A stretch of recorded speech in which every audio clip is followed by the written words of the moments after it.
我一穿越就获得瞬移技能，只因生前是最佳外卖员，可就为了送一桶泡面，差点惹上杀身之祸。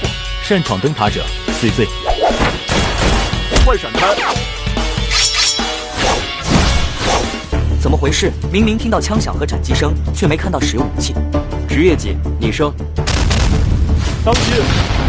小毛是音效师，他的声音能模拟真实的攻击效果。炭火，你在干什么？给我闪一边去！职业技，看见。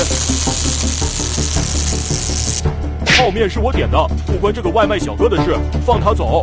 疯了吧你？难道你要武力队长？武力灯塔的规矩，你信不信我？让他走。队长，外卖小哥可以走，但必须交出立方体。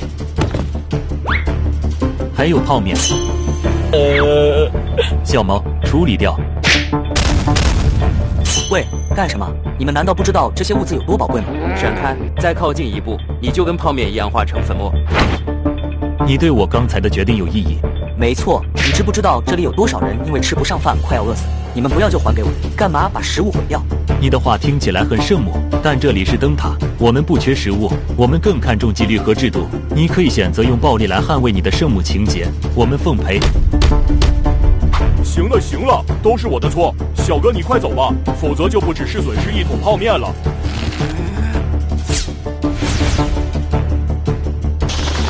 今天真是倒了大霉了，人财两空，回去该怎么跟小红姑娘交差？什么？你早就知道这单完不成？灯塔那种地方，你能安全回来就已经不错了。那你干嘛还让我去？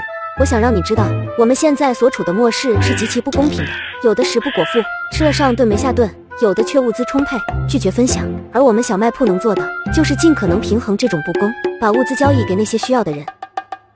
在接下来的几天，得益于小明的瞬移能力，小卖部的物资快速消耗，成功完成了好几笔订单。空闲之余，小明又回到老地方，把自己的能力和销售强的铁柱交换，帮他解燃眉之急。这样双管齐下，小明终于把欠小强和小开朗的立方体还上了，而且还赚了一笔。借着这波疯狂，保安小强也凑够了9个立方体，成功觉醒了2段能力，但他似乎想保持神秘感。先不告诉你们，等时机成熟，自然会给你们展示我的新能力的。照这样的速度，很快就能凑齐立方体，返回现实世界见到妹妹了。但现实并没有大家想的那么美好，由于物资短缺，小卖铺已经被搬空，再没有多余的物资可供交易了。看来必须要对空投下手了。空投？这个世界每隔一段时间就会有空投从天而降，提供大量物资，但这些空投一般都被实力强大的灯塔据为己有，偶尔也会落入地铁帮手中。像我们这种没有背景的散人很难插手，但这次或许可以试一试。灯塔和地铁帮我接触过，他们的能力似乎都很适合战斗，我们的胜算好像不大。如果在小红老师的能力加持下，还是有机会的。小红老师要和我们一起参战吗？不，我要手电，但我会把能力给你们。给我们。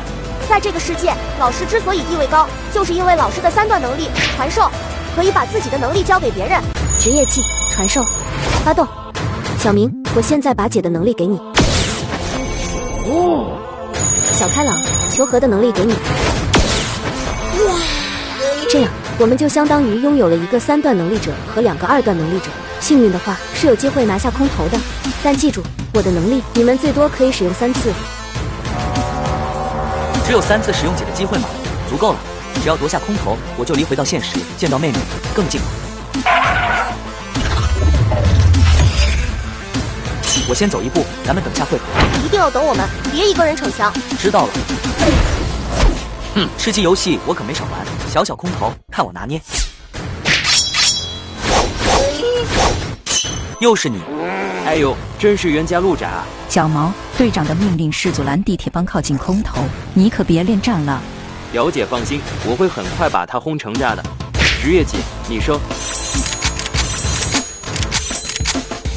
送外卖的，今天就让你感受下什么叫饱和打击。